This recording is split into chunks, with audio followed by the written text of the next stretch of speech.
nous ont rejoint sur ce plateau Alpha Oumar, directeur de Guillaume Média de la Alpha Oumar, bonsoir, bienvenue. Bonsoir Djiba, merci. C'est un plaisir de t'avoir sur ce plateau. Nous avons lui, vous le connaissez déjà, il n'est plus à présenter. Nous avons Morel de Évasion qui nous a rejoint.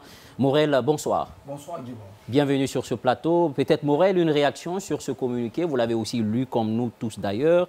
Est-ce que, en le lisant, en lisant les lignes, vous dites peut-être on est en train d'aller vers un dénouement, il y a une ouverture qui se profile à l'horizon?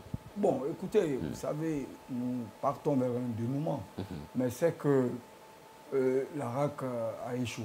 Il faut se dire les quatre vérités. Vous savez, cette institution est composée que de confrères.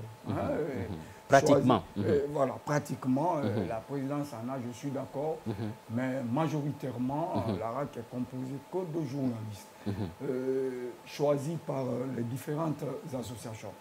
Mais c'est que c'est une déception vraiment qui ne dit pas son nom, parce que Sékou Yamal Pendes a rappelé quelque chose. J'ai été touché dans mon tréfonds quand j'ai appris qu'il a été arrêté. L'institution est là.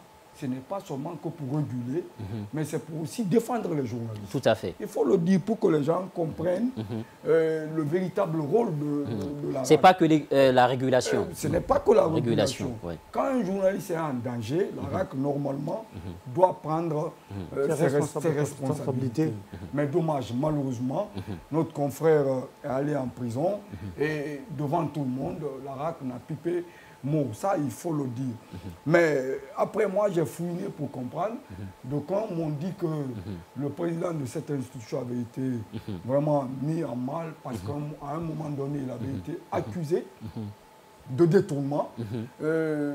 Oui. Voilà, il avait été accusé de détournement. Comme quoi, donc, pour beaucoup, il fallait d'abord mettre main sur le président en disant qu'il a détourné pour pouvoir faire de lui... Peut-être un chantage. Voilà, un chantage, c'est que la junte veut.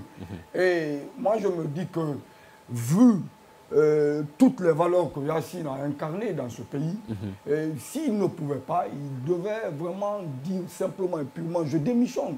Parce que là, nous avons... Pour ne pas être en conflit avec l'histoire du pays. Pour ne pas être en conflit avec l'histoire. Parce qu'il a été quand même un grand journaliste. Il a vraiment servi loyalement le pays. Et après, par finish, on trouve un autre Yassine. Vraiment, c'est dommage et c'est vraiment regrettable. Merci beaucoup.